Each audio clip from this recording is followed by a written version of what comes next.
So, one of our speakers, Dolly Catlin, could not be here tonight, so one of the other presenters will give her information. And our first speaker this evening is Menomonie Public Works Director, Randy Eide, so I'm going to turn it over to him.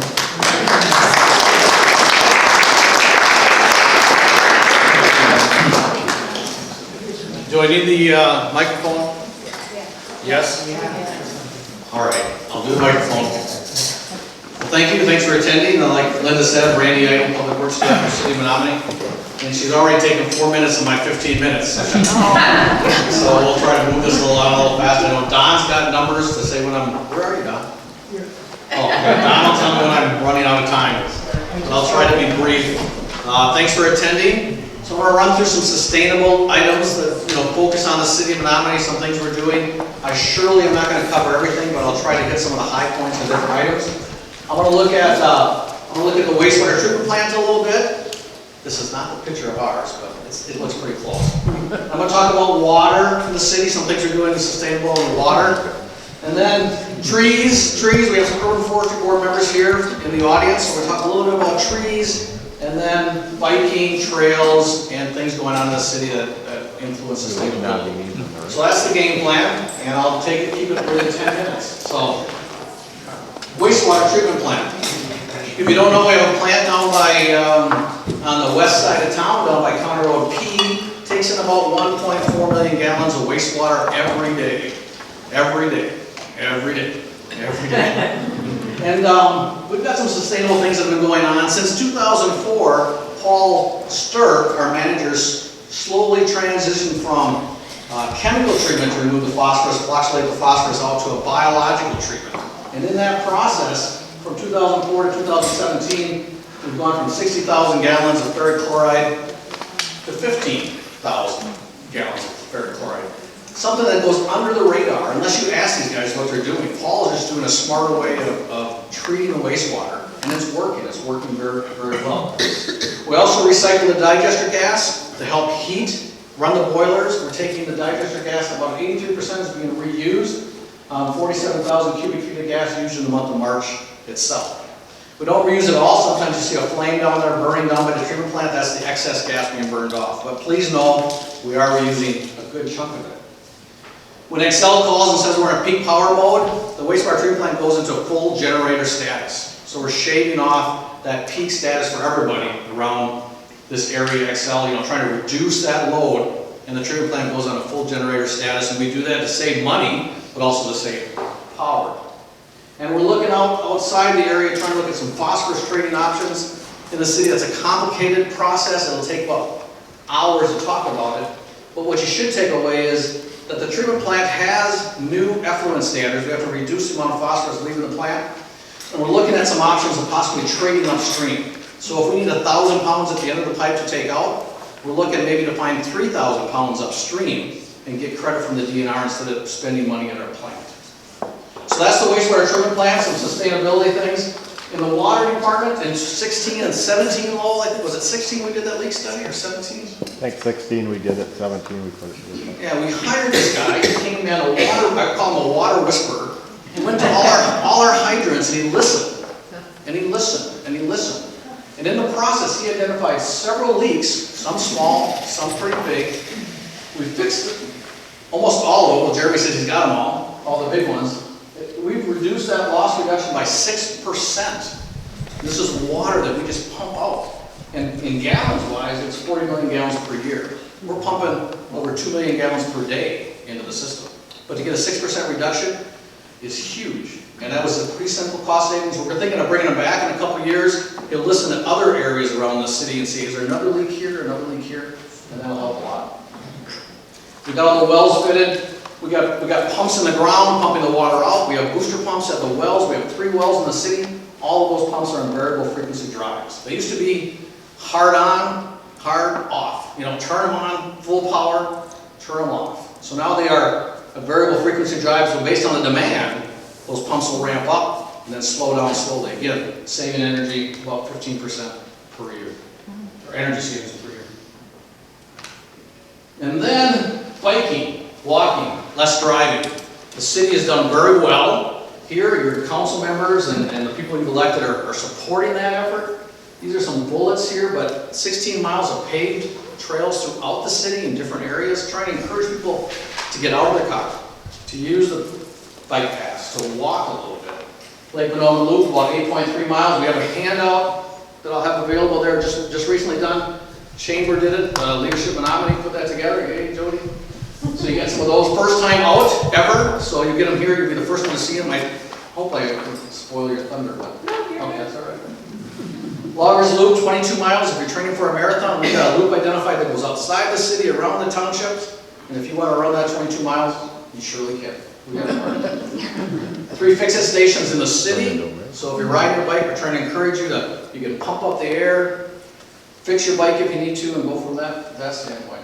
Bicycle-friendly designation, bronze status, and an awesome bicycle-friendly pedestrian committee. They've been going on for almost 8 or 9 years right now. Some citizens coming in kind of help guide us along the path, so it's just not driven by staff or council, it's people in the city. And we're trying to get to this. This is on one of our trails. You know, a beautiful picture if you're looking at it. Just encouraging young people, old people, just to get out and enjoy the trails we have here in the city of Menomonie. And then trees. I mean, these are the unsung heroes out there when you talk about sustainability. We've been a designated tree city for 28 years. Just got the last year designation support from the DNR. A very engaged urban forestry board, working on several projects. We just finished our Arbor Day celebration last Friday. River Heights Elementary School brought in the 6th grade class, talked about trees, talked about birds, and it was a great focus for these young 6th graders.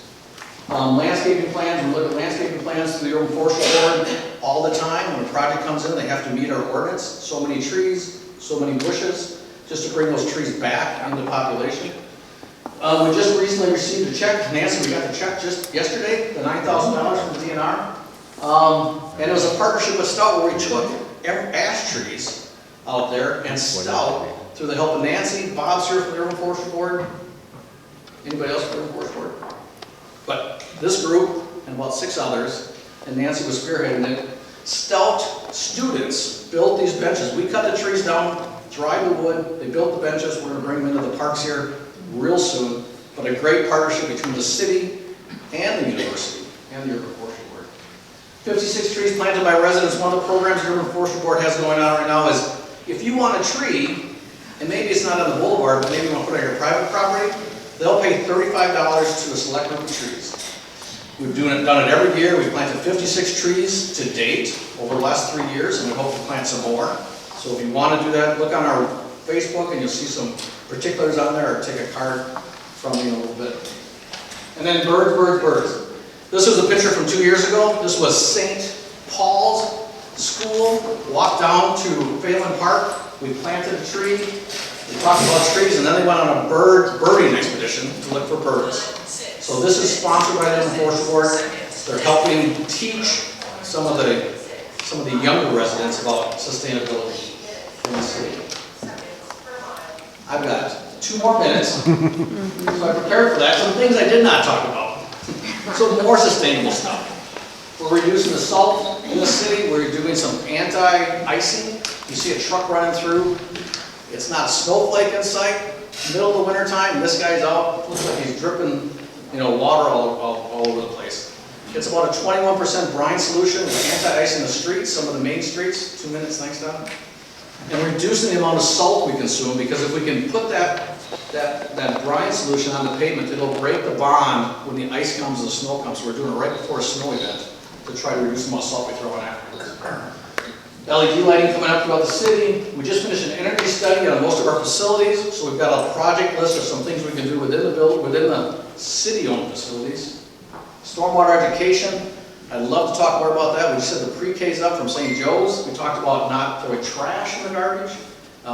If you looked on our Facebook, one of the mothers said she brought her daughter home that day and she was in tears because she seen garbage in the gutter. So she learned something from that presentation. I didn't want to put anybody in tears, but got the message through. We're looking at putting some more regional stormwater ponds out there. We have one by the Dunn County Rec Park, we're hoping to get some more, so. Don says I'm done. No, 1 minute. Oh. Well, I'm almost done. I'm done. Defer my time to the next speaker, as they say in the big house. All right. Thanks for your time.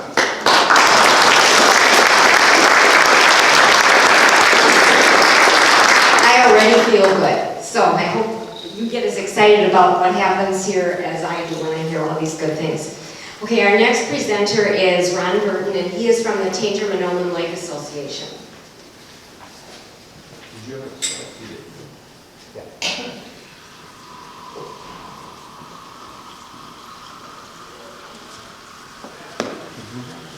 As this is being brought up, I'd like to thank Sustainable Dunn for hosting this event this evening, and it's been a great pleasure for Tainter-Menomin Lake Improvement Association to be part of the Sustainable Dunn Working Group.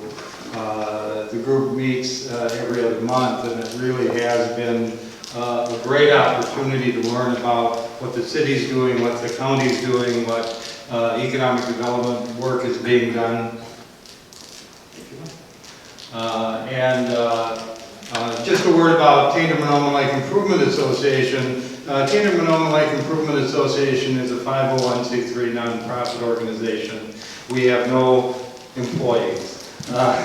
All the work that we do is voluntary, and our current president is Liz Boone right here in the front row. So as I start out tonight, I've been reading a couple books by Margaret Mead, and this quote keeps resurfacing. And I think it's a very powerful quote that we all should perhaps consider. Never doubt that a small group of thoughtful, committed citizens can change the world.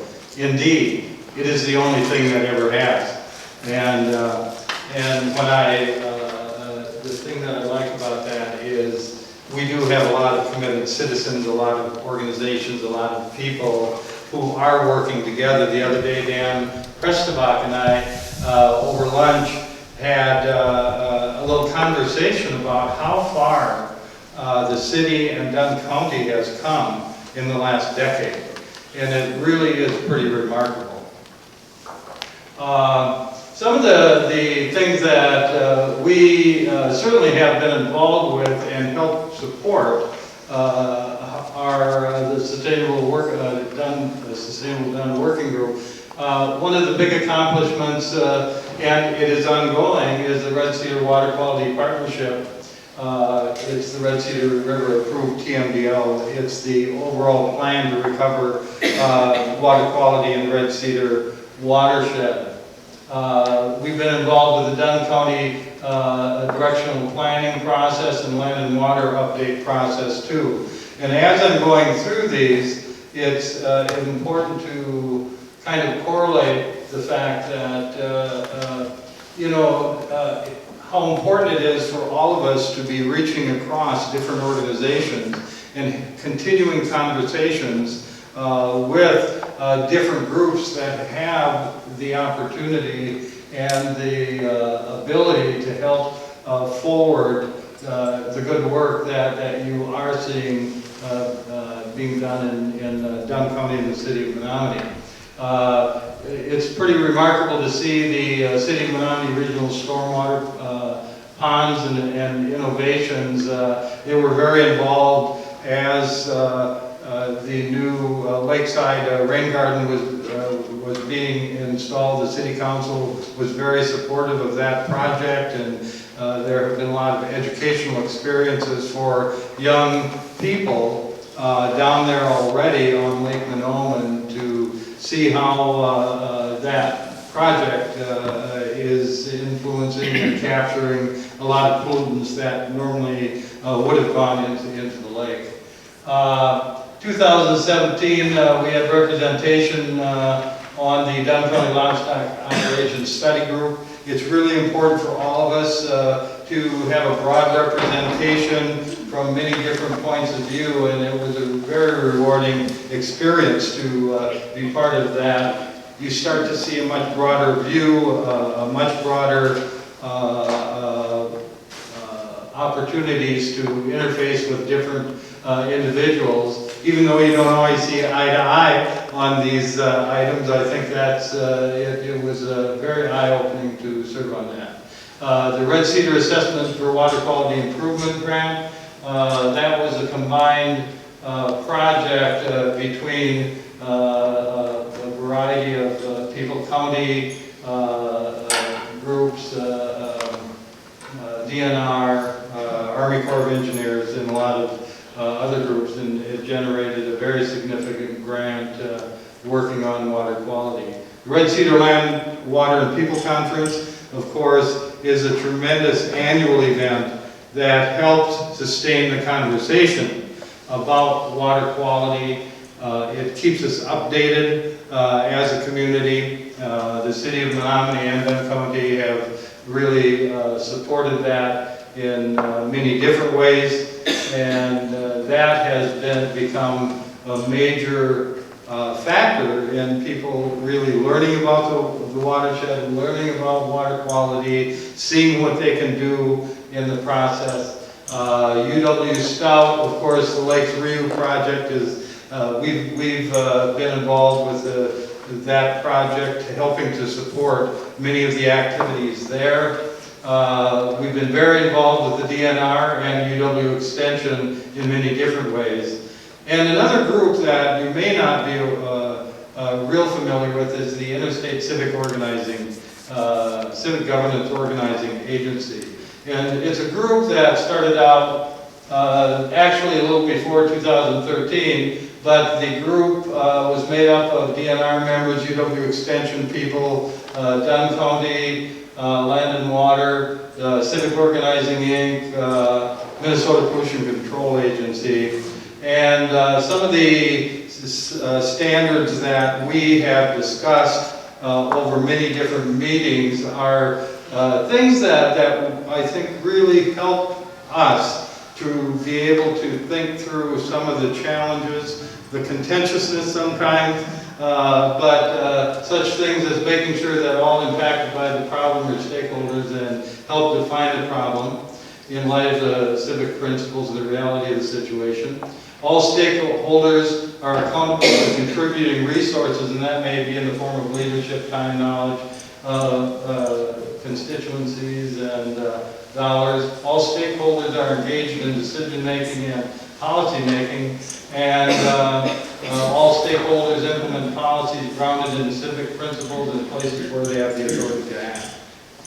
I think some of the benefits of those conversations really have revealed themselves through expanding and sustaining community capacity to address complex problems. I think it has heightened the collaboration and partnerships that we have been involved with by reaching across. And you know, it would be really great if Tainter-Menomin Lake Improvement Association could say, we're responsible for all the good work that has been done on water quality, in groundwater and surface water and everything else, but boy would that be a far-fetched statement. Because there's so much good work being done, and I think by getting together with people in the Sustainable Working Group, with the DNR, UW Extension, Interstate Sustainability Agency, we began to understand the bigger picture in a real way. And I think we develop a much greater understanding of stakeholders and their roles, how to, building a relationship of trust and leveraging resources together. I can't tell you how many times when we were putting together grants that the City of Menomonie offered to write letters of support, the county did, and it's really helpful. It's been really helpful to us to develop that. Some of the key elements in terms of the work that we've been doing on that front has to do with being transparent with people. Being nonpartisan, but that does not mean you cannot be astutely political in the process. But you know, trying to approach things so that you really are nonpartisan, working one-on-one, not assuming somebody's position or what you think they might, their position might be, but sitting down with them and having a conversation, learning from them has been really helpful. Identifying jurisdiction where you have authority to act. I think that's something we all need to do. Some of us, if you're in an employment situation, you kind of know that. But I think as citizens, a lot of times, we need to step back and try to identify, where we have the authority to act. And developing a civic imagination. How can we make this community better? How can we improve water quality? How can we improve the quality of life in Dunn County? Thinking forward instead of just relying on past impressions. What happened there? Ooh.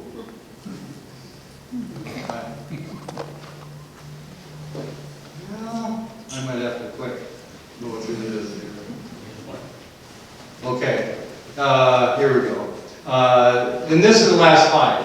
When the focus is on common ground and we sustain conversations like we've done through Sustainable Dunn Working Group and with many other groups, we are more able to engage in trustful relationships and activities for a better quality of life for our communities and Dunn County.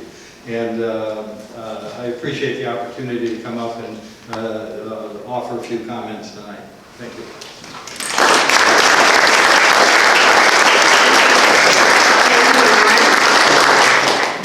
Our next presenter is Eric Turner with Dunn County Development. Is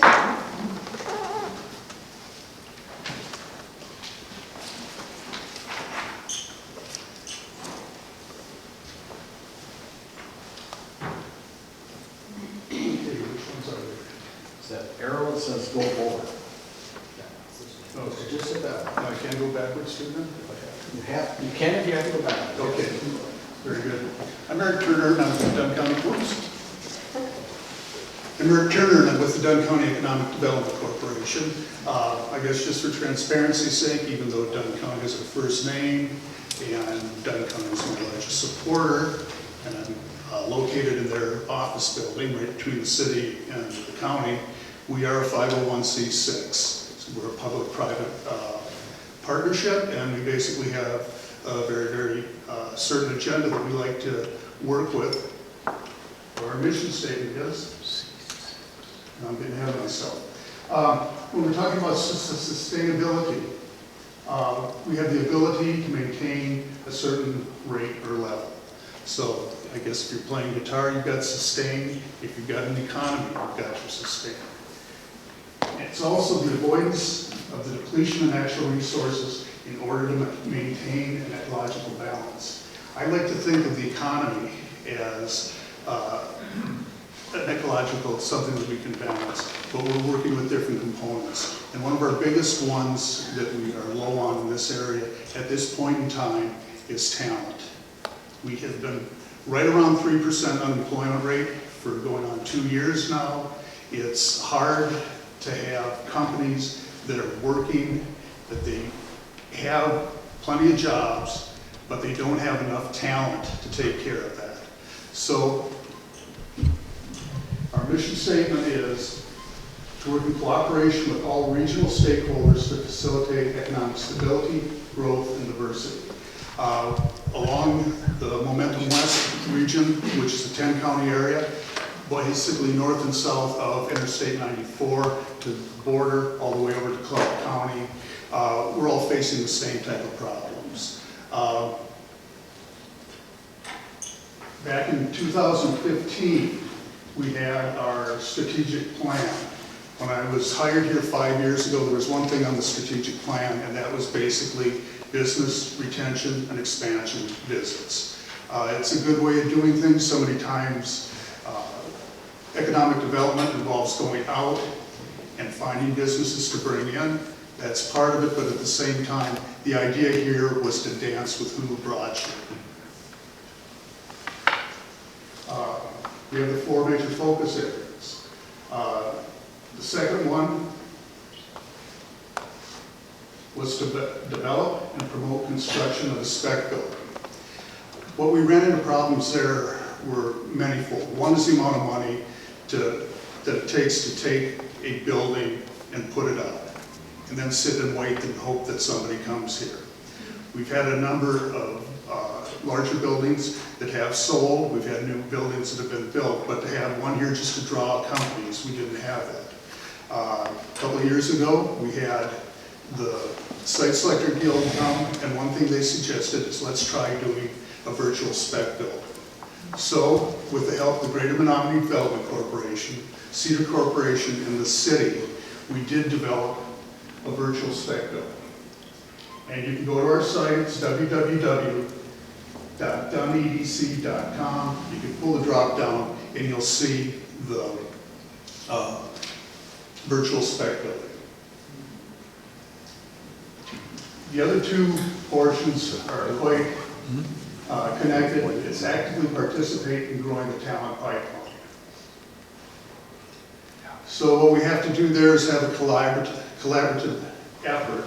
We work with the University of Wisconsin Stout, Eau Claire, River Falls. We do a lot of work with the C-STEM plus M college on the Stout campus. We work with CSIS 10 and 11, Chippewa Valley and Wisconsin Indian Head Technical Colleges, Momentum West and its member EDCs. There are 9 other counties besides ours that are part of that. There's also Ignite Wisconsin, which is an entrepreneur support group that's housed under the umbrella of Momentum West. We work with the school districts in the county, Wisconsin Department of Tourism, City of Menomonie, County of Dunn, and our villages and townships. We've worked with the Northwestern Wisconsin Engineering Consortium, Wisconsin Economic Development Corporation, the STEM Collaborative of Northwestern Wisconsin, Wisconsin Department of Public Instruction, and that covers both the Excello, which is also called Career Cruising, and the Inspire platform. This past year, the Department of Public Instruction purchased the subscription to Career Cruising, which is going to change its name to Zello for all the public schools within the state. This is an initiative to have students between 6th grade and graduating seniors to develop a plan for a career path, as opposed to getting out of school, not knowing what you want to do, not having explored, having the ability to see what goes on in other businesses, to talk with other businesses. Wisconsin Economic Development Corporation then bought the Inspire subscription for all of the area regional economic development organizations, of which Momentum West is one of those. The Inspire platform allows students to interface with businesses. It's not just manufacturers, it's service businesses, any type. We also work with the Greater, as I said earlier, the Greater Menomonie Development Corporation, the University of Wisconsin Internship Network, which is a new process I'm going to talk about a little bit later. There is the Bright Hatch Manufacturing Outreach Center, and the CID, which is over on the Stout campus. Then we rely a lot on county business and industry, as well as the Northwest Central Wisconsin Regional Planning Commission. Excuse me one moment. Now, we partnered with the University of Wisconsin, Eau Claire, Stout, and River Falls, which formed the Northwestern Engineering Consortium, as well as Momentum West to lobby the Board of Regents to get 3 new engineering baccalaureates at the 3 universities. One is in mechanical engineering, which Stout got, material sciences and handling for Eau Claire, and agricultural engineering for River Falls. We collaborate with Stout's College of Science, Technology, Engineering, and Management on a number of levels. With Momentum West and a grant from WEDC, we're able to leverage enough money to do a study on the skills gap and how that affects the 10 different school districts that are either wholly or partly in Dunn County. What it tells is what the students have been studying, how their ATC scores are, and what they're planning to do when they leave college, or excuse me, when they leave high school. Are they going to college? Are they going to tech school? What we really would like them to do is stay here. It gets to the point where we have students that we're producing quality talent at our technical colleges, at our universities, but then they go elsewhere, and our groups of businesses suffer. Right now, there's a collaboration going with CISA 10 and 11. It's called Youth Apprenticeship Programs. It's changed right now. Students can do an apprenticeship program for either 1 or 2 years. It's 450 hours for the first. It is 900 if they do it for the 2 years. What they do is they find a business that they're interested in, they work it out, it's a paid position. There's obviously, there's a young gentleman who did an apprenticeship at one of the investment businesses here, as well as a realtor in town. At 18 years old, he decided he wanted to be a broker and an investment. So instead of going to college, he got his broker's license, he's got his realtor license. We're actually working with him on some projects in the county right now. There's another one, Brenda Kletchmer, who is the head of CISA 11's program, has a nephew who is currently working with a factory. He thought at first that he wanted to do CAD design. He enjoyed that, but it didn't happen like he thought. He'd rather do the programming. So they said that'd be fine to do it. He works the night shift because that's what pays him most money. He goes to school and takes care of his core courses early in the morning, and then he sleeps during the day. So he effectively has a job, but he's going to school. He will graduate with his class. His plans are to go to CBTC to take more study. He'll get a two-year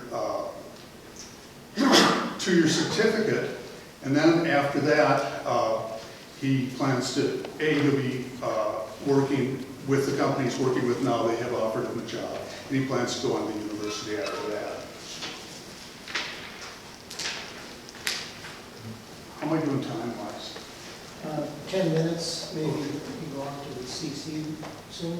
Yeah, And you got 15, you got 10 minutes left. okay, if you tell me at 5, that'd be good. Then I'll make sure Okay. I can transit for a while. When we talk down here about the Wisconsin Internship Network, this started with the dean's office at the STEM college with Momentum West and the Northwest STEM Collaborative. And there's problems, again, we're talking about the internships. They do a great job with internships and co-ops, but they tend to go away from the area. They're not being immersed in our businesses and industry here in Dunn County. So just anecdotally, my daughter went to Stout. She was in the construction program. She did her internship out in Casper, Wyoming. She was in Casper, Wyoming, got married. She's still working out there in her field. But what would have happened had she stayed closer here? And this has been repeated again and again and again. So we decided, let's talk with Brian Bartz from Stout. Let's have him see, how we can actively promote getting our students into businesses right in the area. What was nice that happened out about that is River Falls and Eau Claire caught wind of it. So they came together, they wanted to be part of it. We should have a rollout here very, very quickly. They call it the UWIN program, which is the University of Wisconsin Internship Network. And we've been notified that with Madison, if this works here, it's going to be a pilot program for the rest of the state. And that's also going to include the UW extension.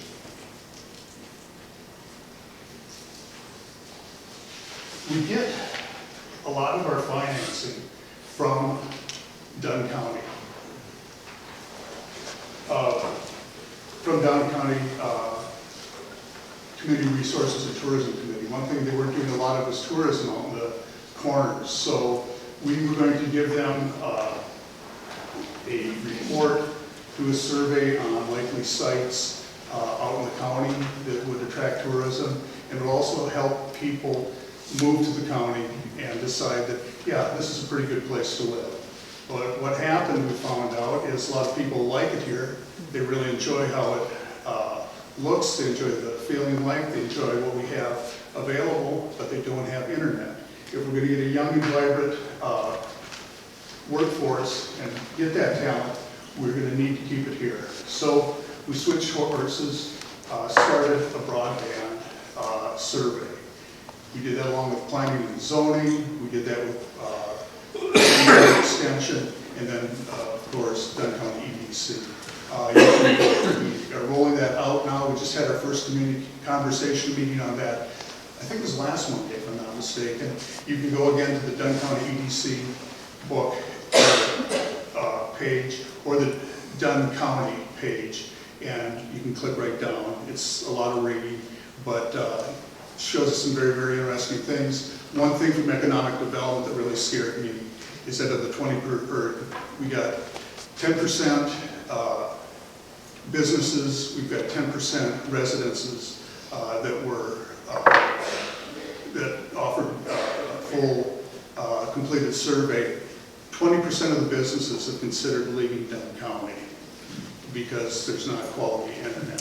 For what that's worth, it's because they are out what we call a donut, which is an area kind of around Lakes Tainter-Menomin where there's not a lot of internet, but we do have our internet service providers that are working on it. Some areas we have some very good quality. There were just two, oops, okay. Give me a buzz, at least we can talk about the rest. I'm going to switch hats now.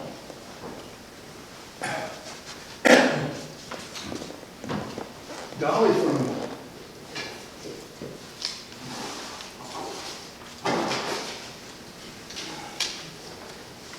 Dunn County Transit couldn't make it here today, so she asked me to talk for a little bit on what they're doing for sustainability. 3 different types that they're working with. It's basically social sustainability, which is the ability of a social system such as country, family, organizations to function on a level to be in harmony with each other. There's environmental sustainability, which we've all been talking about here, as far as not ruining resources, being good stewards of them. Economic stability, which we spoke to a little bit, and they're just about, when we start looking at that, they're about an even split as far as how important this is to the sustainability model. You'll find back there, she has some bus route schedules. She has these packages here as well. Feel free to grab some of those. She wants me to make sure that I don't come home with more of the keychains that she has. So feel free to take a few of them. A couple things on transportation. Did you know one person switching to public transportation daily can reduce emissions by 20 pounds. That's more than 4,800 pounds in a year. Every year, $1 billion invested in public transportation supports and creates 3,600 jobs, which is a lot. The economy, where every dollar invested in public transportation generates $4 in economic return. There's certain things you can do. You can decide to make your trips more sustainable. Instead of running here and there and back and forth, plan your trips a little bit. Feel free to carpool. Take the bus.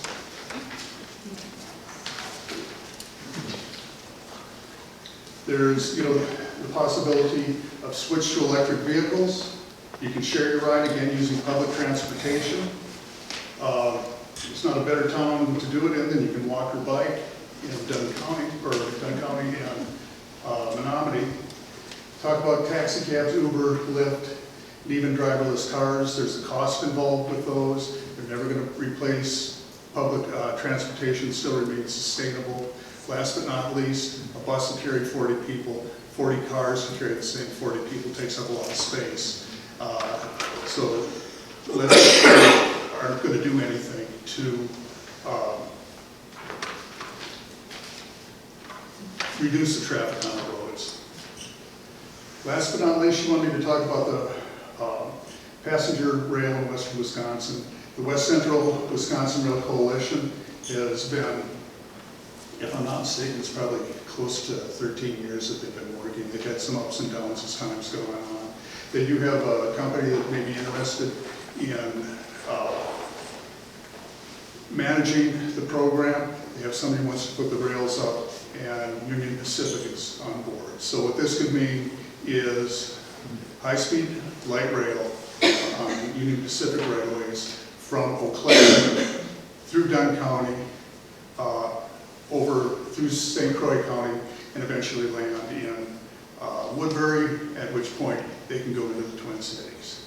So that's about all I know about the transit, but hopefully that helped a little bit. So please grab anything there, and if you have any questions for me later on, give me a call. Thank you.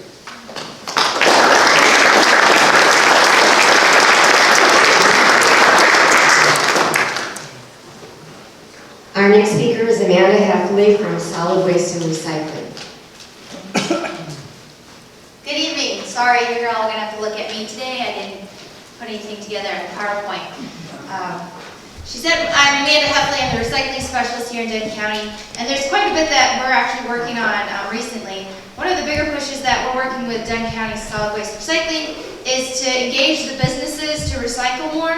And so for a few examples that I have on top of my head are the big dot of happiness. For some reason I always want to call it the big blue dot of happiness. We're recycling their Coroplast, which is just a fancy name for corrugated plastic, the stuff that you see on political signs. We were able to find a specialty market for that, and we get quite a bit of material from them. We bale it up and we're able to send that to recyclers and save it from the landfill. We're partnering with Chippewa Valley Bean to recycle all their huge super sacks. We're also partnering with Menomonie Market Food Co-op, the Post Office, ConAgra, UW Stout, and Seasons Harvest to recycle all their plastic film and bags. And the great thing about working with these businesses is not only can we capture that material from the businesses, but now we can offer that service to you as residents. We've always done plastic film and bags, so that's something that's not exactly new, but you know, all those political signs that we have had in our yards recently, we can now take those from our residents instead of throwing them away. And there's other things too that we're able to recycle that we weren't able to because our businesses are now on board. They have the majority of it, and thankfully you guys can add to it, which is really great. We are working on composting at our Boyceville and Colfax area collection sites. Currently, residents are able to drop off their yard waste materials there all year round. Previously, we just had a big static pile, nothing happened to it. This year, now that the snow is finally melted, we are going to start actively composting it in windrows, which is pretty fantastic because we will turn it once it gets up to temperature, which will kill all those disgusting weed seeds. We won't have any more worm. We won't have any jumping worms in there. If there are any, we don't know. But if there happens to be any, we will kill those. And then we'll have an amazing product that our residents can take. Unfortunately, we won't have any of that great compost this year. But next year, after we have a year under our belt, we'll have some for residents to take for free. We also have mulch at all of our Boyceville, Colfax, and Elk Mound area collection stations. Residents bring in their residents and a few small businesses bring in branches and trees. We mulch them every year, and it's free for residents to take. Just bring your trailer, your car, and some buckets, and you take that material for free. And please take it. We have so much of it. We want you to take it, and it's a great service. Our hazardous waste clean sweep events. Last year we did 2, one in spring and one in fall. Unfortunately, this year we can only do 1, and that's this week, Wednesday and Thursday. I hope to see all your lovely faces there. I know I'll be out there. Wednesdays at our Colfax Fairgrounds, and then Thursdays at the transfer station from 4 until 7. Please come. Everything is free minus latex paint, because latex paint technically is not a hazardous material. Dry it up at home, you can throw it away in the trash. You don't have to do anything special with it. We're also partnering with local events to increase recycling, such as at Freedom Fest. We're trying to work with the chamber to increase the recycling initiative there. We're working with graduation parties, the Colfax Fairgrounds. We're always at the Dunn County Fairgrounds, increasing recycling there, trying to involve the public. We're always looking for volunteers. We have a resource newsletter that I have back there. Please feel free to take one if you didn't receive one in your mailbox a few weeks ago. It's a bunch of information on our programs, what's new, what's old, and just reminders of what's recyclable. And we're always looking for what's the next thing that we can offer residents for recycling. Last year we were able to offer your #1 clear thermoforms. It's still at a pilot program at this point. We're not sure if we can continue that, but we hope to. And then also our #5 plastics. That was something new last year that we could offer our residents curbside recycling. And then also your fridge and freezer boxes. In the past, when I started 6 years ago, I was telling residents, throw them away, throw them away. Well, now they're one of our heaviest bales at 1,200 pounds. Feel free to put that in your curbside bin. We're taking that out of all of our collection stations as well. It's a great product. We now can collect that for recycling. And I talk fast. I have 10 minutes, and I apologize, I'm not going to use all 10 minutes, so I'll pass it on to the next person. Thank you.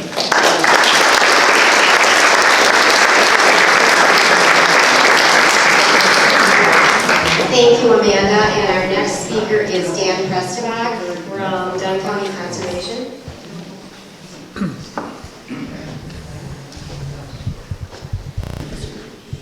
I'm Dan Prestebak, the County Conservationist with Dunn County Land and Water Conservation.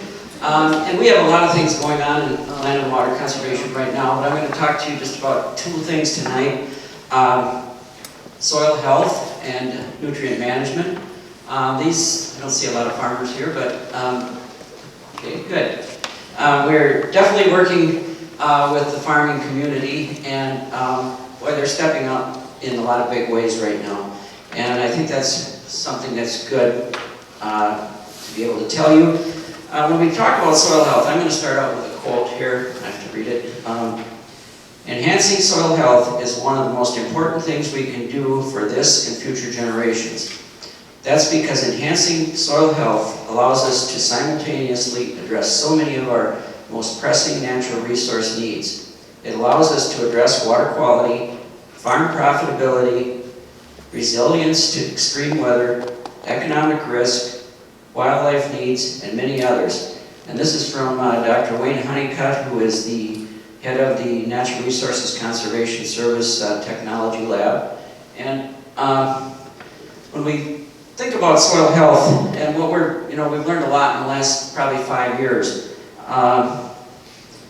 And as a land conservation department, we have pretty much bought into the concept that a healthy soil is the only way that we're going to clean up our water.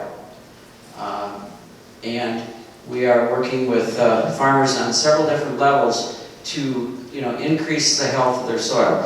So when we look at soil itself,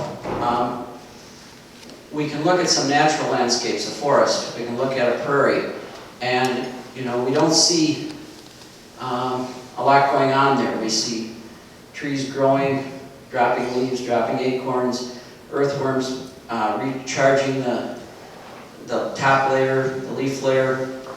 We look at a prairie. It can manage itself, basically. The species there, the grasses, the forbs.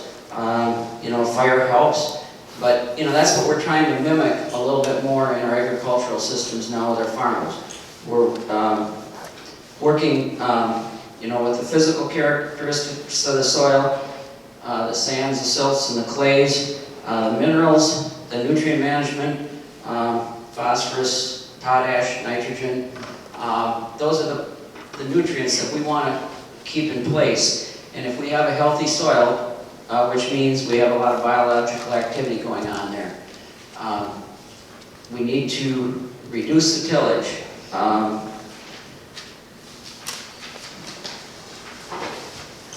Because every time we till that soil, we cut those earthworm channels up. We destroy the live bacteria and fungi that are living in that soil. So working with farmers to implement no-till practices increase that biological activity. And when we look at the big picture, the TMDL implementation plan that Ron mentioned, we know that in the Red Cedar we have to have no-till planting on 40% of the cropland acres. So we need landscape changes, but we're starting 1 acre at a time with those farmers in the watershed. Another thing that helps keep the soil healthy is having a living root year-round. And we're looking, at different ways to get cover crops planted on soils. We have aerial application on standing crops in the fall of rye and wheat.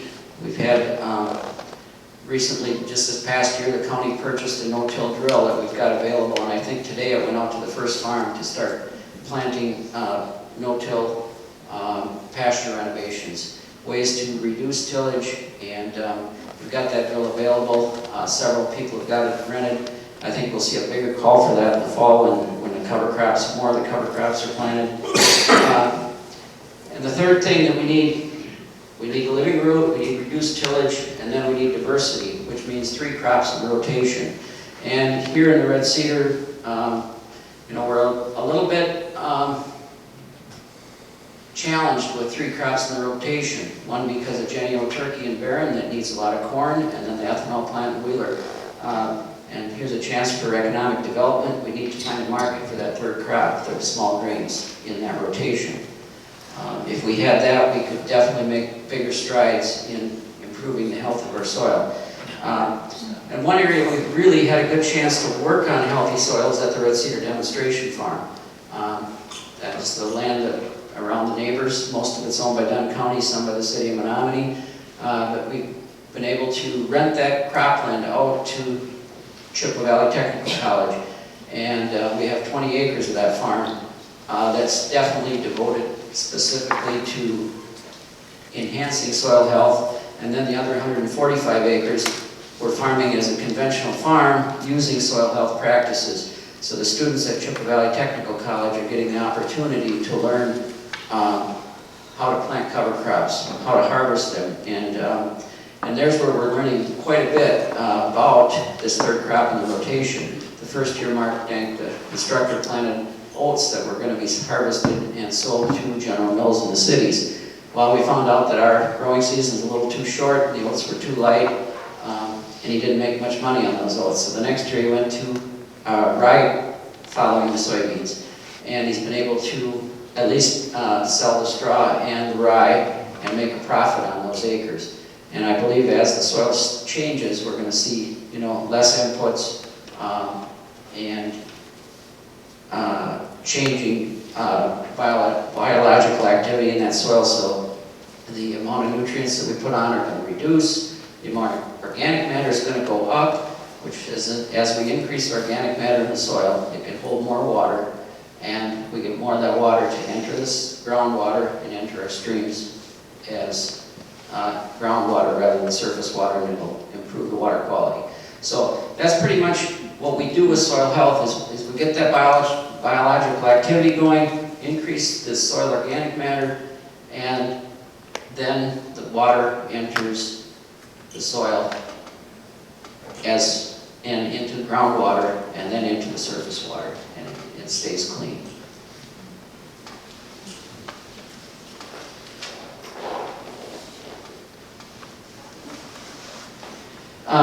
Another thing that we're pretty excited about is we just received a $200,000 grant from the Wisconsin Department of Natural Resources to have a Red Cedar Soil Health Initiative in the Red Cedar River watershed. The objective there is going to be to hire a soil health specialist that can work with the farmers directly in the Red Cedar. The goal of establishing 2 new demonstration farms. The Red Cedar demonstration farm has been great. But we're finding out for some of the research that has been done with the Lakes RU students at Stout that farmers like to talk to their neighbors more.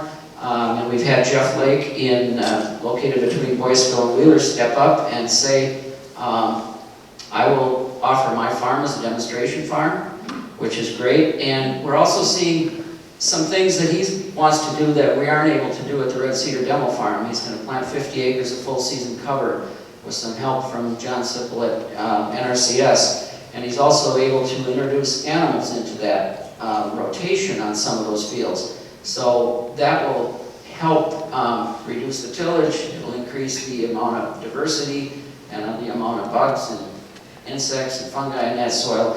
So I think getting these demonstration farms out into the watershed itself is going to improve our ability to have farmers talk to their neighbors. And part of that demonstration farm is in the heart of the Hay River Farmer-led watershed that we've been involved with for the last 4 years. So I think it's been good to see farmers step up and say, yes, we will follow these sustainable practices.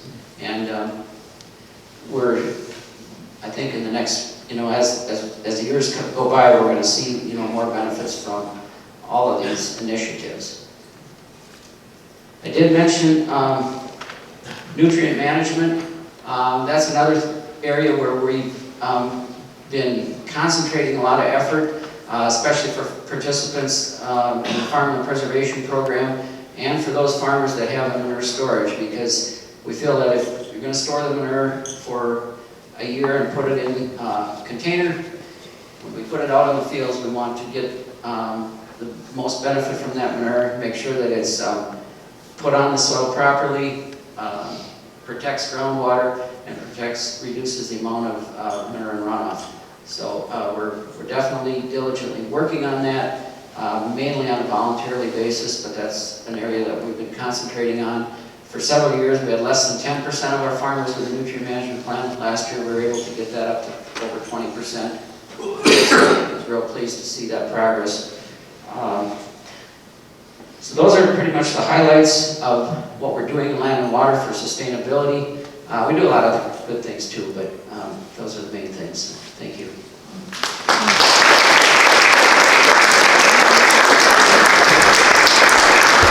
Thank you, Dan. And our next speaker is Jody Hagman from the Menomonie Chamber of Commerce. All right, I told him I only needed 5 minutes. Charlie hasn't done it. Thanks for inviting me. I think the first thing that I think is really important is to explain what the Chamber of Commerce does. A lot of people don't understand, don't know, they see portions of it. Our Chamber of Commerce is the Greater Menomonie Area Chamber of Commerce. Sometimes we focus, or have focused in the past, too heavily on just the city of Menomonie, but we do represent, I would say, Dunn County and beyond. So your Boyceville's, Okemo, Colfax, Downsville. Half of what we do is focused on Chamber of Commerce initiatives. So Chamber of Commerce is business to business. Sometimes they're one small business, or they're going to be your larger businesses. And in and itself, it's about sustainability. Sometimes you might have a larger employer who has maybe a greater ability for funding. That helps us support some of the initiatives we do to help promote some of our smaller businesses. So it really is the network of your businesses in the community helping each other. Be it networking, being at workforce issues. Eric and I work on that a lot. That is a huge issue. When you think of the Phillips Plastics building that they just built, what is that, 128 people they're looking to hire for just that one building? Not to mention the other jobs they have open, and then the other businesses out there. So you have hundreds of jobs here just in this community. Now take that, and we talk about collaboration a lot. I learned a lot tonight, so thank you. The other half is tourism. So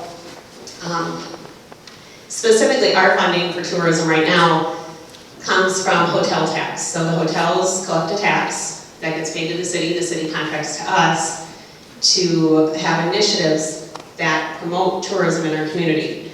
Now it's kind of interesting because all the hotels in this area happen to be located in the city of Menomonie.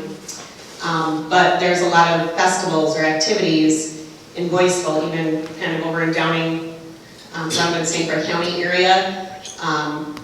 Northern part of Dunn County, the Colfax Fair comes to mind, Okemo and Downsville Days, all those things that bring people to the area, but they stay in the hotels in Menomonie. So from a tourism perspective, that's what we're doing is helping create a capsule of information for people to get information out. So it's either on the business side through the chamber initiatives, or it's through the tourism side of what we do.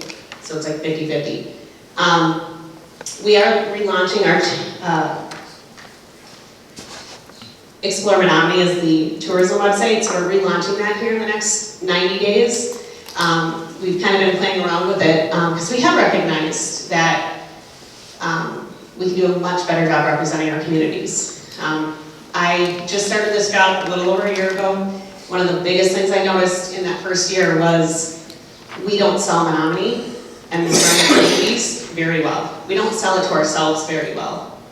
I spent a lot of my first couple of months going out and asking people, like, what did you do this weekend? What did you do this weekend? And my gosh, we have this beautiful lake that we drive by every day, and I don't think half the time we even recognize it. So we're trying to figure out what's bringing those people here. Is it the trail system? Is it the waterways? Is it the racetracks? You know, we have lots of activities. You know, there's a lot of events that happen, we just don't tell people about them, and we need to start doing that because we're a quick 45 minutes from the cities.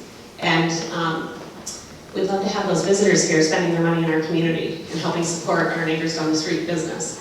Some of the big things that we've done, Randy I know talked about it, but I'm trying to figure out ways for us to collaborate with our partners to not be redundant. We don't want to duplicate what's already happening. So it's really great with this group getting together, talking about things we do so that we can keep that on the radar, right? Like smarter, not harder. And one of our leadership Menomonie, or programs at the Chamber is Leadership Menomonie. We take, and up to about 20 students or participants throughout the year, every month from September to May, we go and tour our neighborhood. And this is, I happen to have been a part of it back in 8 years ago or whatever. But we tour, we travel, and one day it might be focused on arts and history, the next day it might be on ag tourism, the next day it might be on business and industry or government and law. And these are people who lived here, transplants. You learn so much about your community and gaining that leadership. We brought back this year projects, and I let the groups just kind of pick their own projects, something that was near and dear to their heart for their community, and one of the things was the trail system, because we identified beautiful trail systems, but nobody really knows how to use them. Unless you're using them or you know somebody who uses them. You know, what ones do I need a pass for, or where do they go? And so one of the groups took on that they wanted to do a trail map. So I thought that was pretty cool. One of the other groups did is doing a trail cleanup type of thing. Some of the things you guys probably have seen or heard about. Well, we just started doing I think at UW Stout, we bring like roughly 10,000 kids or students to this community, so it almost doubles our community. And so when we talk about quality of life and that is how to get the collaboration with the students positive. We just started working with the art gallery and had students bring in artwork that we have in the chamber now. So we're trying to become a little bit more active and shed some light on getting these kids, or students, excuse me, to think about living and working here beyond school. The other thing I just wanted to mention, big celebration for us is with tourism. I don't know how many of you guys know the show PBS, Around the Corner with Tom McGivern. Months in the works, but it was really successful. So we recently had them out to launch that show. They showcase Menomonie. And the beautiful thing is they're there to promote Menomonie. And the important thing is it didn't cost us anything. But they came out and they said, what are some of the unique things? And we really wanted to capture what it is we have here. And it was really interesting to hear from their perspective what we do well. What's the name? Sorry.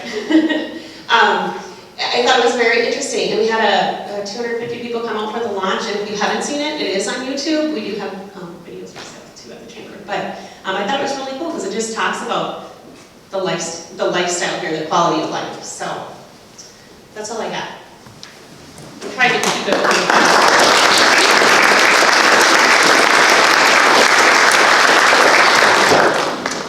We have some treats over here on the side, and I don't know if very many people had a chance to get them or get coffee or whatever you like. So So we're going to take a 5-minute, only 5-minute break, and then after that, you will have an opportunity to ask questions. And sorry. You get one more. Okay, that announcement that I just made when she gets done.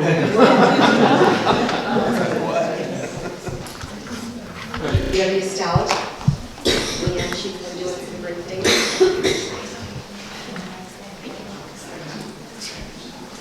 Hello, I'm sorry that you have to wait a little bit longer for snacks. I also like to talk with my hands a lot, so I'm gonna just bear with me as I try and keep it right here. Yeah, I'm Laura. I'm from UW Stout. I work part-time in the sustainability office, and I just wanted to quick introduce like what the office actually is.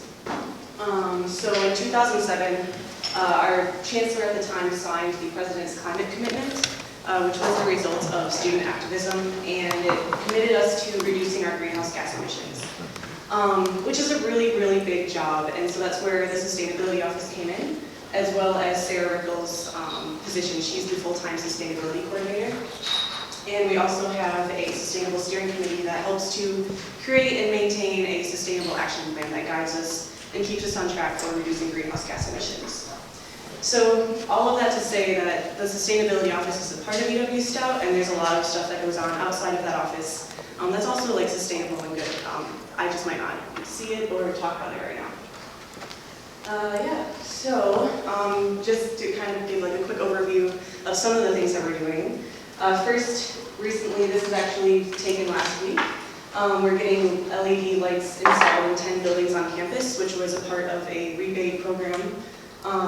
And also on all outdoor locations, so all of the lights in parking lots and walkways will all have LED lights. And so this is a huge energy saving project and also money saving project. And I'm really excited about this one. We have a solar array on our dining hall building.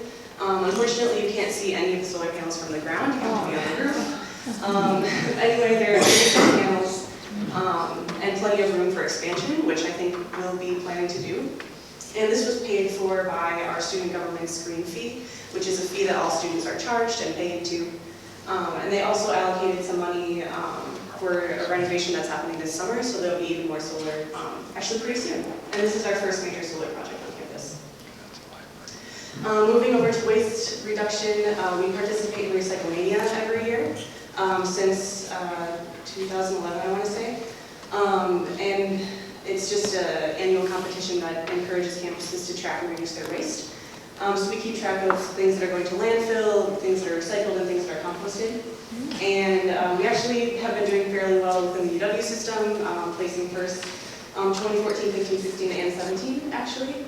And then there's about 200 schools nationwide that compete in this, and we've ranked fairly well, but there's always room for improvement.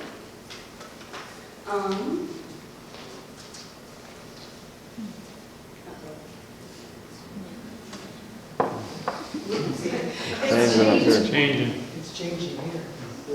Yeah. Randy, what'd you do? Man has got much smarter than I am. It's not hard to believe. You work with him? Used to. Yeah. Which one, Randy or him? So with waste, we have these waste stations everywhere on campus. The one that I want to call out is composting. Everything in our student center and our dining halls are compostable, so that includes food waste and the packaging that's on them. And we partner with Advanced Disposal in Eau Claire to like have those sent to an industrial composting site. Yeah. And this is our campus garden, UW Sprout. I have things in the packaging. And this is going into its 3rd season this summer, which is really exciting. It's staffed by 2 to 3 students and also student volunteers. And it currently runs as a community-supported agriculture model, so people can buy, share, and then get vegetables delivered by bike to their office, or they can come pick them up throughout the growing season. And also, if you volunteer and you're on campus, you can get free vegetables for your volunteer hours, which I did one summer and then never brought produce, so it was amazing. Yeah, and so along with biking and transportation, In 2016, we were designated bike-friendly university, which is the part of the same program for bike-friendly cities. So Menomonie, I think, is also bronze level, maybe? Yeah. So yes, we were bronze level, and this is exciting to me because there's a lot of overlap between the applications. So the more that both of us become bike-friendly, the better it is for everybody. And one of the ways that we're looking forward to improve our ranking as a bike-friendly university is by expanding our rental program. So this summer we're going to have a soft opening with all new bikes. It was previously made up of bikes that were just discarded by students, so it's not super easily recognizable as its own program. So we're hoping that by having all of the same bikes, it'll be more recognizable as its own program. For some things that we're doing right now, we're doing spring move out. So this is just to help students reuse and recycle furniture, unwanted appliances that they have, even perishable food and clothes that they don't want if they're moving out. So instead of leaving them on the curb, they're actually going to be donated or reused. And we're partnering with our student government, Dunn County Solid Waste Recycling, Stepping Stones, and Hope Gospel Mission in Eau Claire. Yeah, so that's sustainable stuff.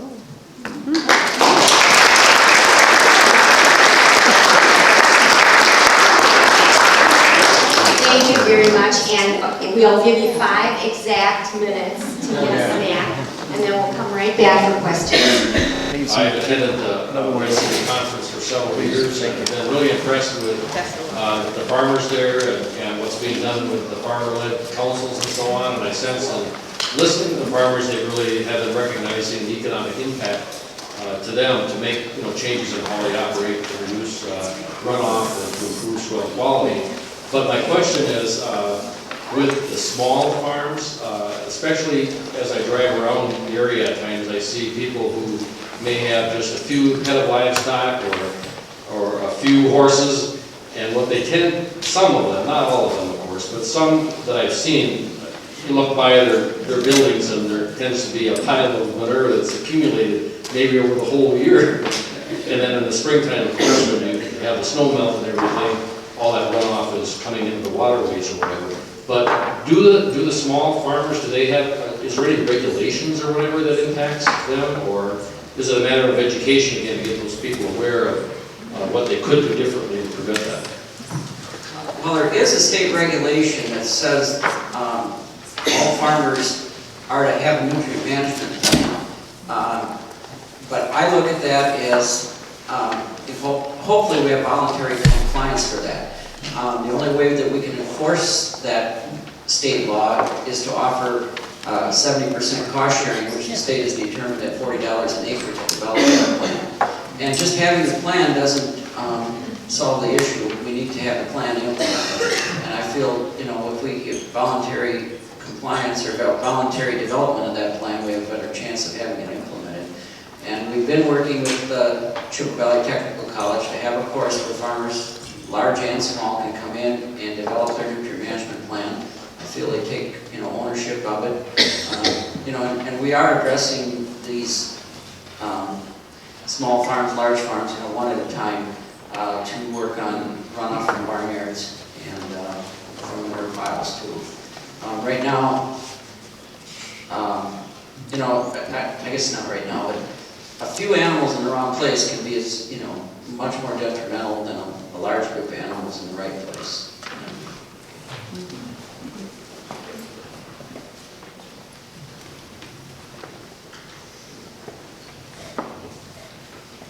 I don't farm, but I have fields that I rent, and I would like to personally know more about what I should be expecting from the people who rent from me, to have them abide by what I consider sustainable practices.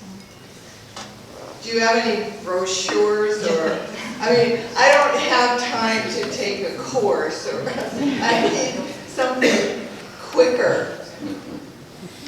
There definitely are some model leases with conservation built into them that we could find for you. Is that right? A lease between you and the operator is a legal contract. I can't give legal advice, but we can give some, some recommendations of what we would see or what you should have consider with your operator. And the best thing too is a good communication with that operator and your expectations, that he or she understands what you would like. So, we can help you with that. Oh, great, thank you. Katie Wantock, the UW Extension agent, can also be a help in that. What was his name? Katie Wantock. Okay. She's the farm agent at UW Extension in the Community Services Building. Okay, thank you. My question is for Randy Eide. Randy, is there any future planning to use that excess methane from the wastewater treatment plant to use it for heating in another building, like a fire station or something that's near that, to make better use of it? Yeah, that's a good question. We did look at that. Our last facility plan, which I think was about 5 or 6 years ago, and the cost effectiveness, it just was not there to clean the gas, the methane, and then to run it through a generator and produce that electricity. It wasn't, the economics weren't there. So we're using it right now within the plant, like I mentioned in the briefing. But I think it'll be better in time as the price point goes down. That's a good question. We did look at it about 5, 6 years ago with the facility plant, and it didn't meet the economics at that point. So it would have cost us more to clean the gas than buy it. This is for Laura. I wondered where the Stout Garden is. It's North Campus.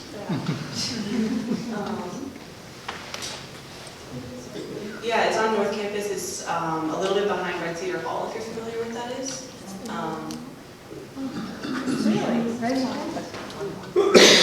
I know where it is. Yeah, kind of like by Subway, if you're not familiar with where North Campus. Laura, is there a sign on it? Yeah, so as you're from where you would drive in from it, you're actually seeing the back of it. So the sign is kind of around the corner. It's up the hill from Conagra. Behind Conagra. Yeah, we're both In that whole neighborhood. Oh, okay. Okay. I actually have 2 questions. The first is for Jody. So with the upgrade to the website of the Chamber of Commerce, are you also considering a digital trail map? That's a great question. So we have 2 different websites, and it just has to do with financing. So we have a Chamber of Commerce website and an Explore Menomonie website. So it's the Explore Menomonie one that we're upgrading this year, and that one will. I've been working with Addison from Dunn County in their whole mapping department, and he has a more original wing. But so they're working on that for us, that we will be adding to the website. The other thing that's on there, this goes for everybody, but I also put links to all the cities, towns, villages. So talk to your county supervisors to make sure everybody's keeping their local websites up because we're linking to those so that if they have additional trails and stuff that we can all kind of have it on that website. So yeah, I don't have an ETA, but hopefully 2018. So. All right, thank you. The second question I have is for Amanda, and I guess a couple of the businesses that I noticed that is not mentioned that I see in the area, Phillips, Anderson, I guess how do you help them recycle? You say that you hope they can recycle, but how? I've reached out for resources, not specifically to you, but very county specific, and the Kimberly box. So a lot of the bigger businesses recycle already within, and like the 3Ms of the world and the Phillips, they have a lot of proprietary things that they will not allow us to take and market for them because of that, and so they have to do it in-house.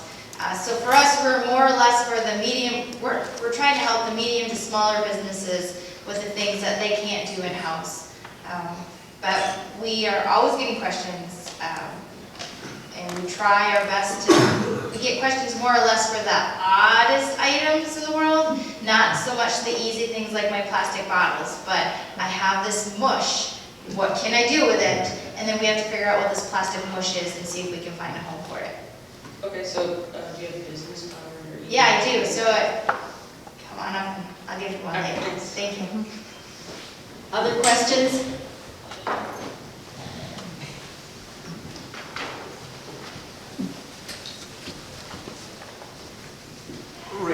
tell me, you mentioned the 1.4 million gallons per day every day. Can you tell me what the cost per gallon is to take care of that? You're supposed to ask an easy question. Lowell, what's our wastewater treatment plant budget? I have to go to the administrator. 5 million, 4 million? I think it's about 4 million. So $4 million divided by 1.4, it's pretty What I'm driving at is we're looking at or talking, just initial phases of talking to outside community personal property owners about the effluent coming from our own wells. Not wells, but septic systems. Correct. And the cost to get that into the city of Menomonie, the wastewater treatment plant. Just trying to explore that to see if we can find a cost-effective way to encourage more county residents to bring that in and take care of it that way. Let me back up on my math. 1.4 million gallons times 365 days in the year. Take that as a denominator, the numerator would be the 4 million, and you can do the math. Charlie's doing it right now, he's got his calculator up, so he's got $100 per gallon. Good man. So, was that a question or a statement? Well, both. I'm trying to work both ways to see if you can look at ways to help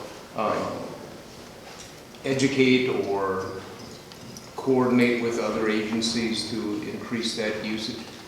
Because I know you do have some of the systems, some of the companies bringing septic waste into the city of Menomonie. Correct. And rather than spread it on farm fields up in the countryside, and Neil Cook continues to tell us about how 30-some% of those fields are not approved or should not be used. So there's got to be a better way. If we accepted all the waste haulers come into this treatment plant, in fact, we kind of encourage it. They do pay a price. I was just asked here, we haven't increased that price for a long time. So we want to be a source for them to treat their waste. And I will just a brief thing, I think to get to Dick's point. When the DNR looks at our treatment plant, we have a sewer service area where they look at, so it's just not the city of Menomonie. They look at potential growth if we would go further north, and our sewer service area does go north up into Cedar Falls and beyond, even up into Tainter. So, when we're all gone, maybe 50, 60 years or 100 years from now, if this plant continues to grow and our sewer service area grows, if there's a need for a sewer treatment plant up in some of those areas, they would come to look at the city of Menomonie to service that because they're in the sewer service area. So there's people are looking at growth when they look at future what could happen, and then again trying to get people off of those septic systems is part of it. But there's a process, and it doesn't happen automatically. One other one, you talked about approving plans for the forestry or trees system. Is that new lots or new developments that you approve plans of? No, just businesses, not a home, but if a multiplex came in or a business, commercial type construction, they have to abide by our landscaping ordinance, which requires so many trees and bushes per area, for the area. Okay, does that requirement include shoreline that you have to approve for a business? No. Because, if it's a business and they're on the shoreline, they would have to have a landscaping plan. But it does not include a buffer zone required in there.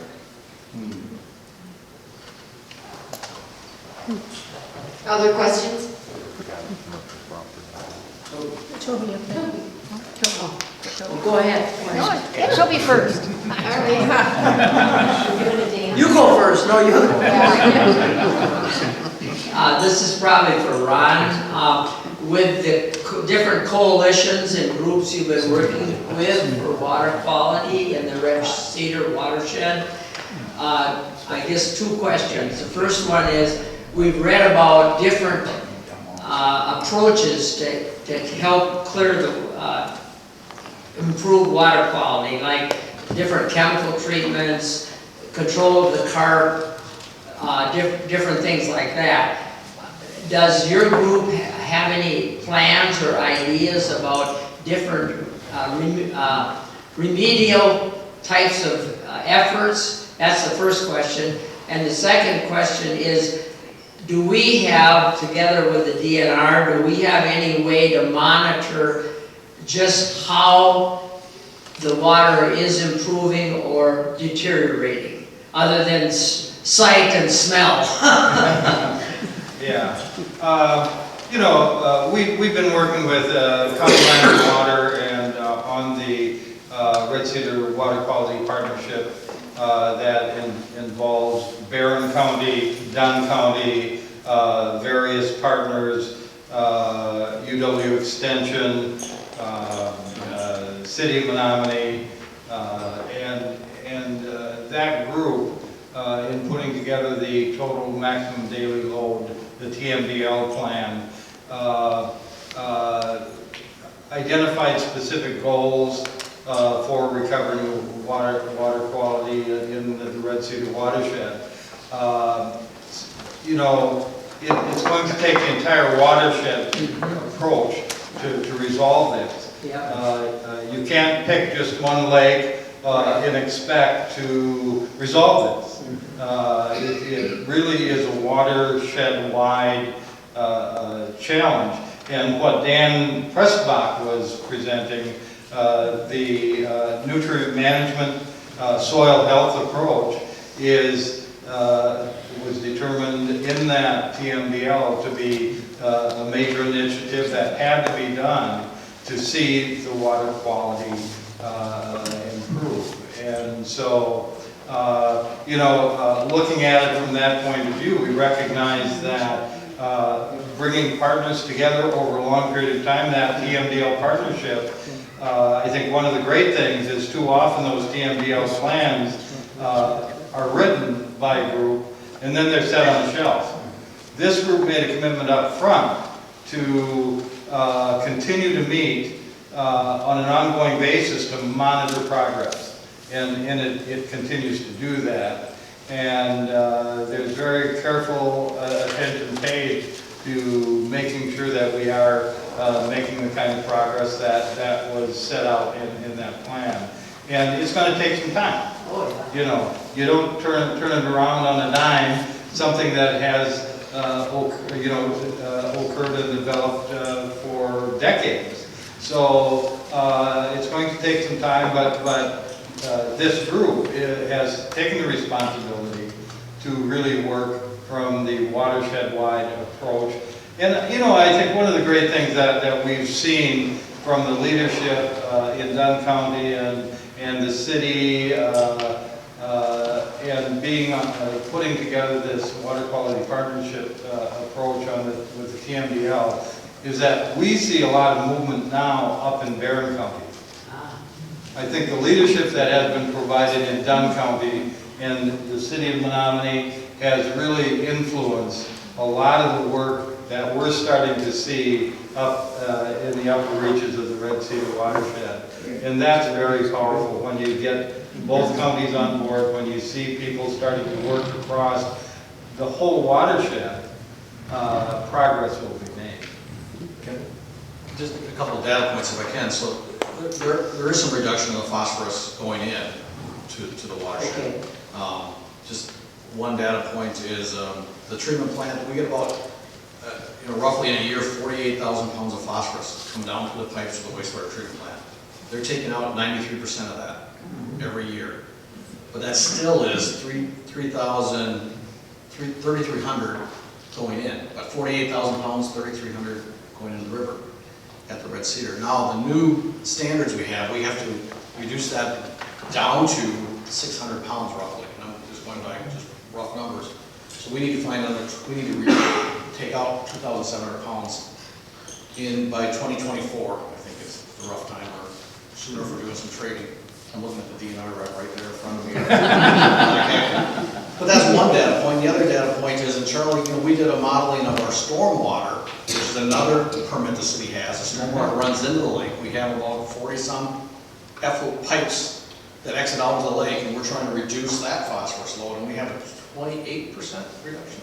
29%. We need to be, our goal is 46. Our goal is to get to 46%. We're at about 28, 29%, and we need to find a couple more pounds to meet that goal. The TMDL is driving it. So the plans are pushing us. The permits are pushing us, and we're required to monitor it and report back. So those are some data points Thank you. And Dan, do you want to talk about the water quality monitoring that you guys are doing?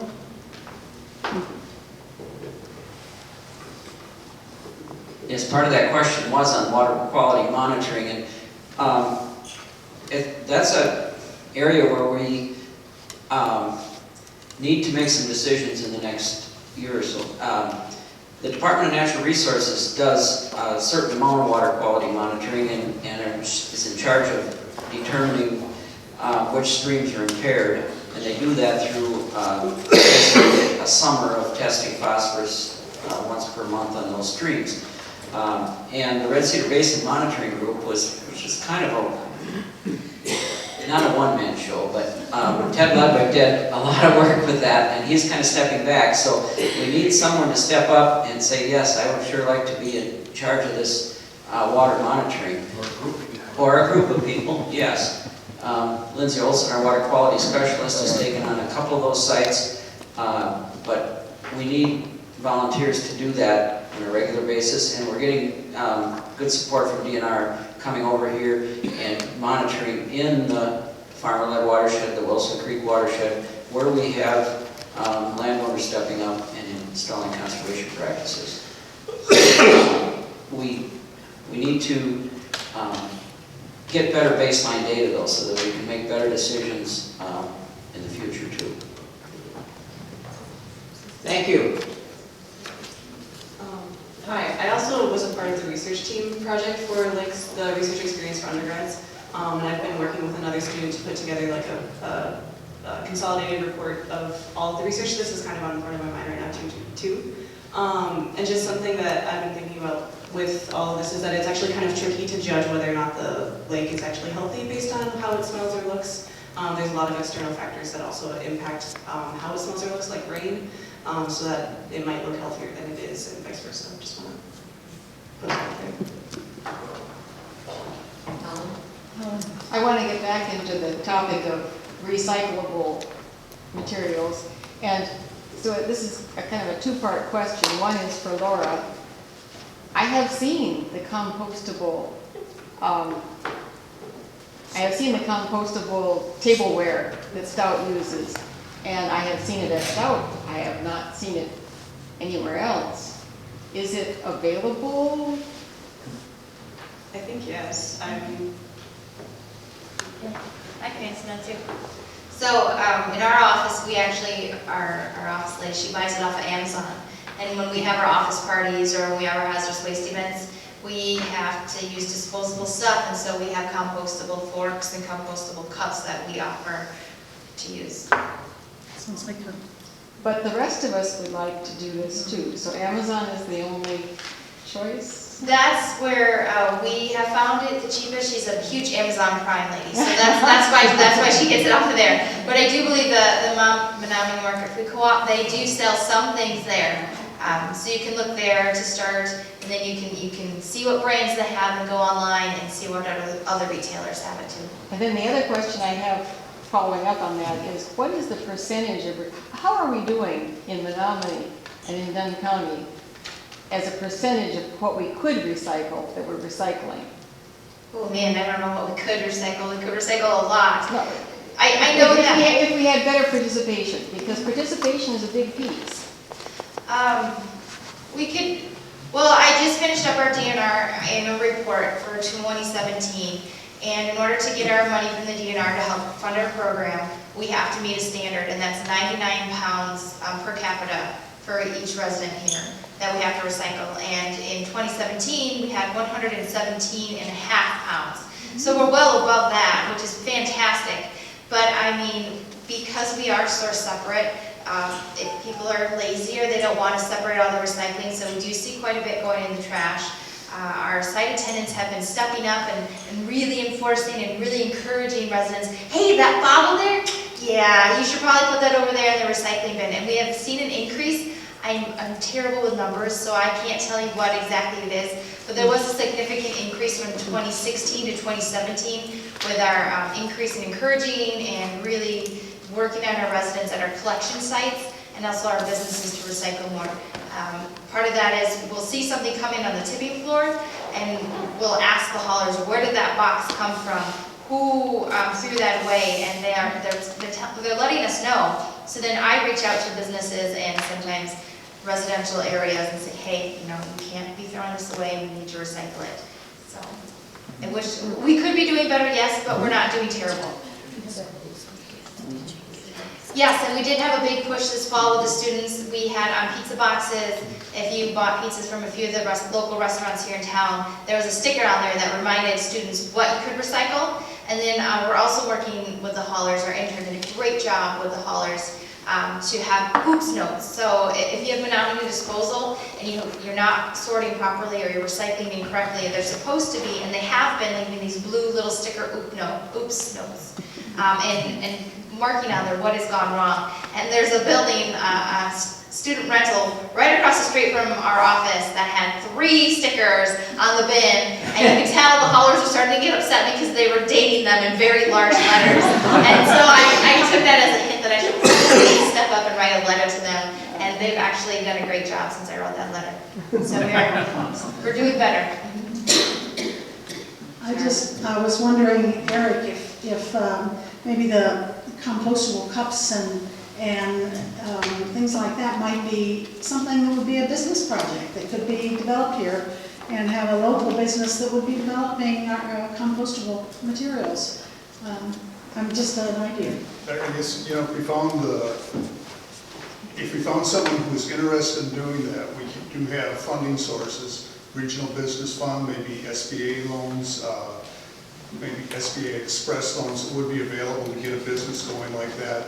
We do have help through SBDC as far as writing business plans. Definitely, talk with both of your groups to see, what would benefit you. Would there be a income stream there? How they can make that work. And it would be a public education if something did happen. Absolutely.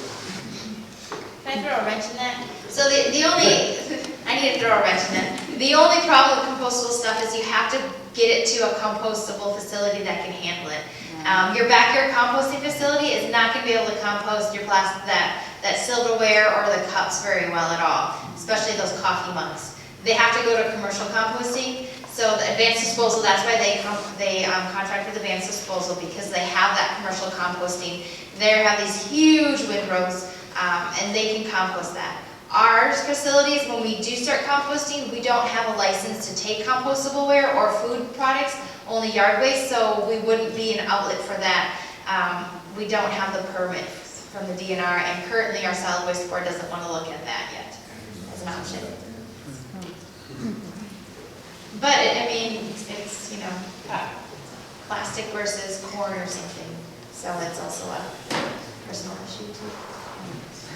Okay, I have a question for Laura. You mentioned that you're doing REU summary, and I'm just wondering what it's going to look like and when you're going to have it done, especially.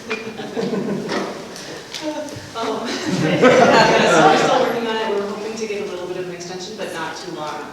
Probably like the start of the summer is what we're looking at.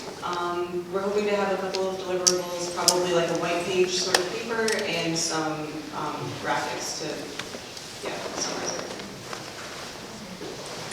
I have a question for Laura. You mentioned that the dining service had solar panels. Is that the price Commons building? Is that? Yeah. Okay. And then I have a question for Eric and Jody. You mentioned earlier that you want a goal, well, especially was to keep graduates or students here and employable instead of leaving the area for another state or another larger city.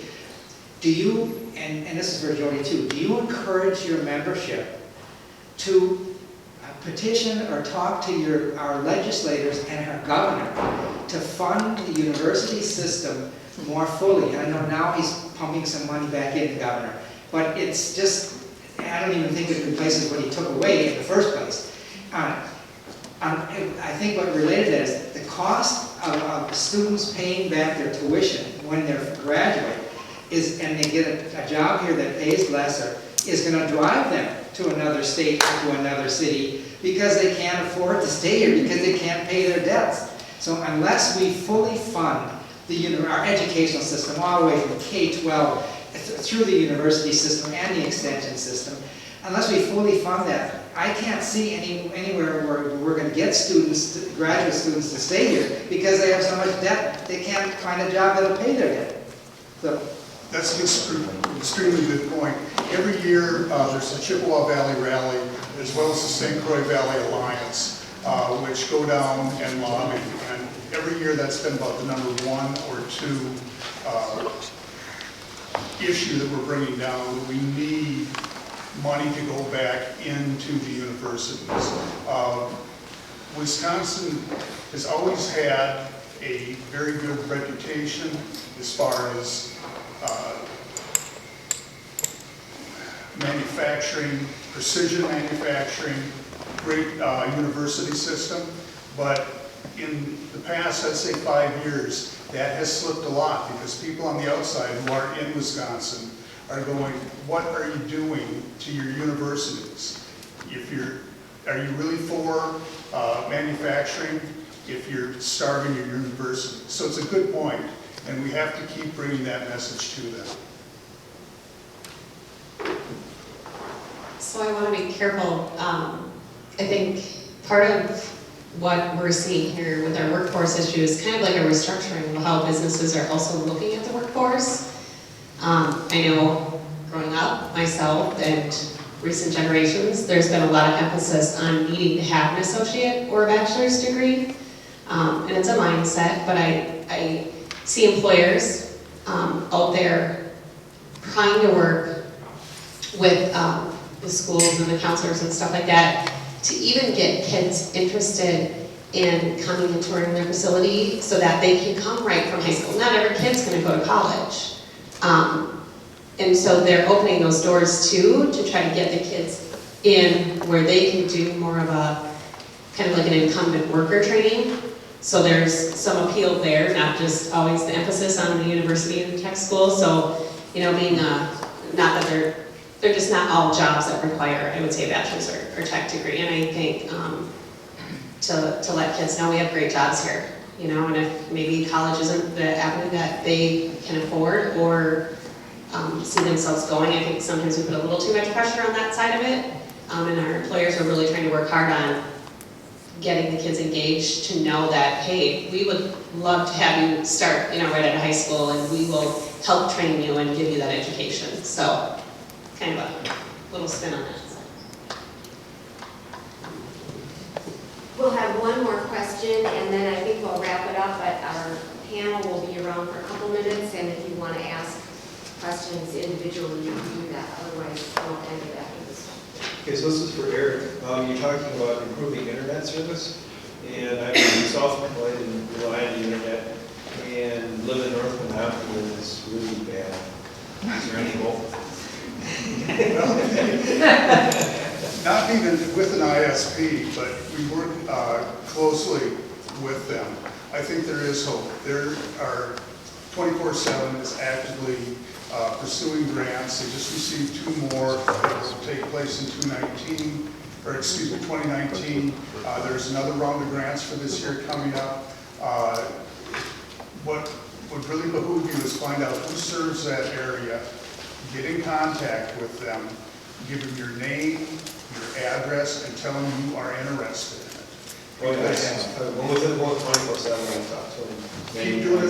They've got me up, they got me boosted up as high as they can, but it's still, yeah. Well, with the new technologies that are coming out there, getting fiber to the home as opposed to outdated DSL, things are changing, and if you can, basically your neighbors are in the same position as you are, and if they can find out that, okay, within X amount of space, we have so many different people who want new service, that's going to get you on there, because again, they have to make money. And the more people they have, the more impetus there is for them to write a grant on your location. And I have one other question.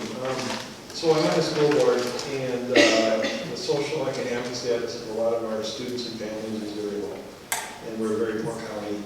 So I'm just wondering what you guys are doing in terms of your economic development to bring jobs that pay well or boost incomes and stuff in the county to help improve the poverty in the county. There has been a lot of push with our manufacturers to raise how much they're paying. And it's almost becoming necessary now too, because where you don't have the workforce, people are going to job shop and they're going to go to the best place where they can get that. Also, near the tech park, that was just declared an opportunity zone where there'll be some investment opportunities for businesses. What a place to put their money there. That's going to include manufacturers, service companies, whatever. Okay, I think we'll wrap it up from there. And thank you very much to all the panel members.